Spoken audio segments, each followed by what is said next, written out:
लिहिला तर तो कोणी एरे गेरे नव्हे तर महाराष्ट्राचा इतिहास लिहिला त्या हिरव्या पिवळ्या शालीने, तलवारीच्या कंकणाटीने, घोड्याच्या टापण आणि सह्याद्रीच्या टापण. आणि हाच इतिहास घडविला माझ्या छत्रपती शिवबांनी.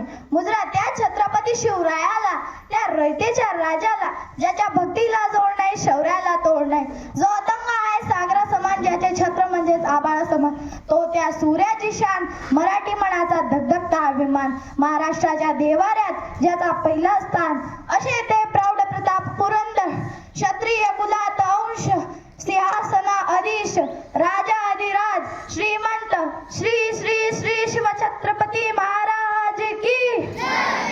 बंदुकीच्या जोरावर आणि हंटरेच्या धाकावर, अहो बंदुकीच्या जोरावर आणि हंटरेच्या धाकावर मी अनेक वाघांना माणसाप्रमाणे जगायला शिकवणारी माणसं बघितली, पण बंदुकीच्या जोराशिवाय आणि हंटरेच्या धाकेशिवाय तिथल्याच माणसांना वाघाप्रमाणे जगायला शिकवणारा मी एकच वाघ पाहिला, आणि ते म्हणजे छत्रपती शिवाजी महाराज.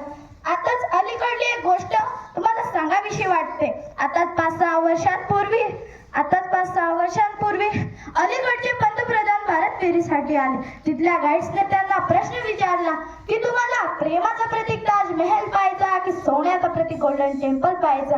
अलीकडचे पंतप्रधान म्हणाले की मला तुमचा प्रेमाचं प्रतीक असणारा ताजमहलही नको आणि सोन्याचं प्रतीक असणारा गोल्डन टेम्पलही नको. माझ्या देशाच्या राजाचा इतिहास शिकवला जातो ना, त्या राजाचा रायगड मला पाहायचा. आणि सर्व गाईड्स त्यांना रायगड घेऊन गेले. जाता जाता मी एवढेच म्हणेल कि हम शेर है शेरों की तरह हंसते हैं, हम शेर है शेरों की तरह हंसते हैं, क्योंकि हमारे दिल में शिवाजी महाराज बसते हैं, क्योंकि हमारे दिल में शिवाजी महाराज बसते हैं. अशा या शूरवीर योद्धाला माझा मानाचा मुजरा, मानाचा मुजरा, मानाचा मुजरा. धन्यवाद.